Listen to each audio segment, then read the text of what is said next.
This right here is the ultimate inflation hedge in New Zealand, so you probably want to learn it. Inflation is still here and it's been here for some time. Inflation has actually averaged 2.5% over the last 25 years, which means a decrease in purchasing power of over 46%. Sure, people are excited that inflation is coming back down, and yes, that's better than it going up.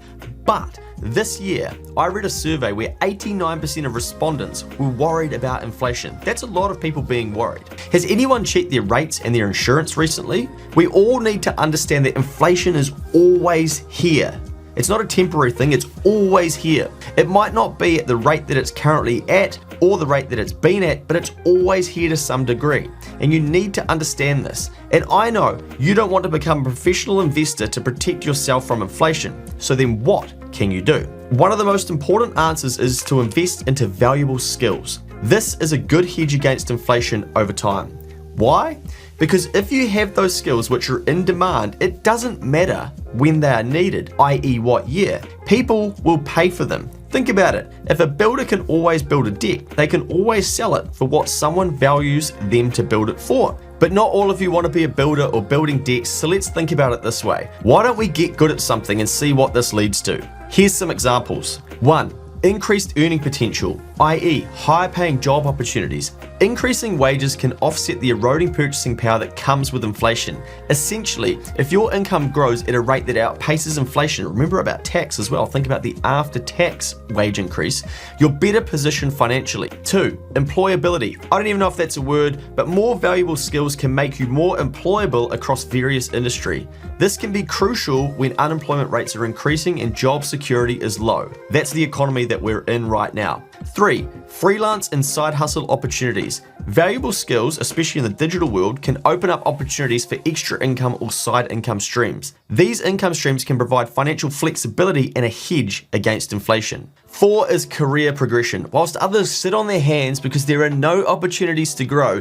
you don't. Investing in yourself and your role keeps you competitive in the job market compared to these other people. Learning and skill development can lead to roles that are more insulated from economic downturns, providing stability during inflationary periods. So regardless of how high inflation is, learning new skills leads to personal growth. This is going to enhance your adaptability to changing economic times and makes you more resilient. Now let's be real for a second. It's important to choose areas of skill investment wisely, not just willy-nilly skills that you think are cool that actually no one wants. If the market doesn't want it, they're not going to pay you for it. So focus on skills that are in high demand and likely to stay relevant in the future. These are things like technology, sales, healthcare, lead generation, renewable energy, and digital marketing. These are examples of fields that have shown strong growth and resilience. Now in New Zealand, we have a $200 billion, which is probably $600 billion easily, let's be real, we always undercook the stuff. We've got a $200 billion infrastructure shortfall. There'll be a lot of work in this space in the coming decades. Our population is aging, more people will want retirement care and healthcare. Who's going to provide all of that?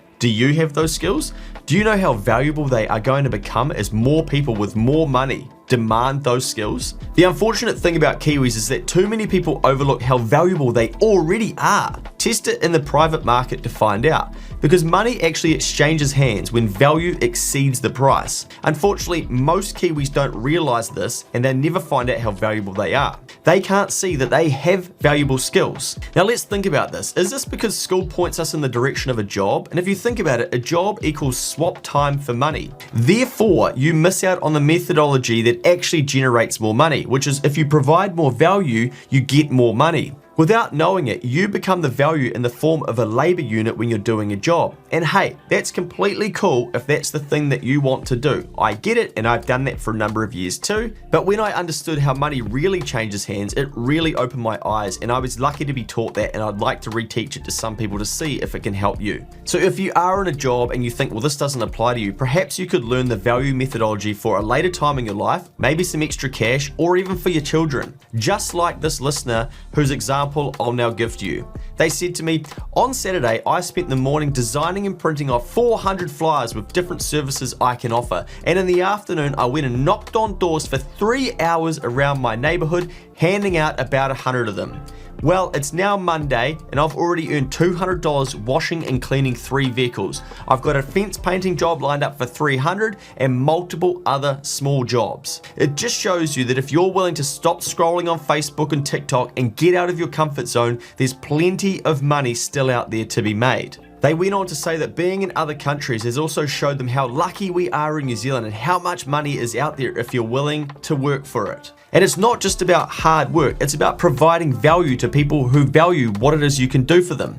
Now, this was all on top of a job that this person was doing full time too. This example does not surprise me at all because I know that this works and I've done lessons on it before anyone even cared about inflation because I could see what was coming. If you want to check those out, I have a More Money webinar and a Money Mail 120 lesson on my website, keepthechange.co.nz/blog. There's heaps of content around how you can take your skills and turn them into more money. Now, before inflation was even a hot topic, I could see that it was coming, and I knew people would need to make more income. I also knew that people were going to overcomplicate how to make more money. Some people will even get stuck at believing that they shouldn't have to go out and get it. And I understand that, but that's not really going to help you because inflation doesn't discriminate and it doesn't care whether you choose to combat it or whether you believe you should or shouldn't have to fight it. It's still done its thing and it's ripped through yours and my purchasing power. Yes, our Keep the Change listener can wash and clean vehicles and paint fences. Yes, you too can provide value for money. So think about what skills you have that you don't even realize that you have. Skills that are valuable and can be turned into cash. Then you need to tell other people, and that's what's going to stop you too. You're scared to put yourself out there.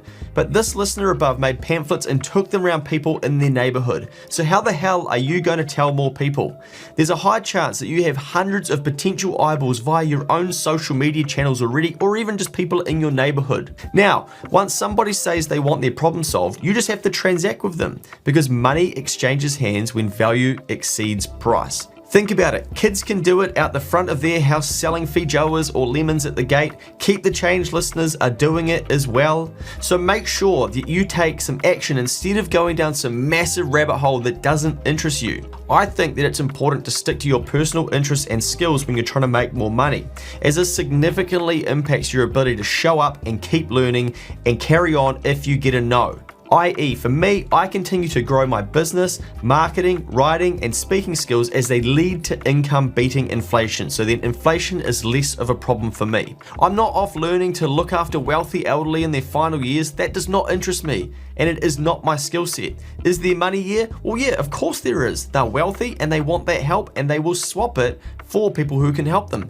But I don't want that in my life. That is not my thing. So focus on skills, skills, skills. Focus on your skills because investing in valuable skills can be a strategic move to hedge against inflation over time. This not only enhances your earning potential, but it also increases your adaptability and resilience to economic swings. When we have more adaptability, then we have less worry. Remember that 89% of people were worried about inflation, but remember that solutions are greater than problems. Now get this, only 3% of people surveyed in a report that I read, it was out of America, but at the start of the year, they set their main New Year's resolution to get better at their job, role, or career. Only 3%, so you aren't competing with as many people as you may think. Please continue to invest in your skills. Always, don't stop. Then inflation will be less of a problem for you, I promise, because it's always going to be here. Remember, it averaged 2.5% over the last 25 years. So now that you've got this lesson, think about what skills you can transact into the market to help you make more money and beat inflation. Get out there and get it done. And if you want more lessons like this, check out prior videos in the Keep the Change channel or search for the Keep the Change podcast, which is about to go past 1.5 million downloads. If you haven't been listening, what have you been doing? See you in there.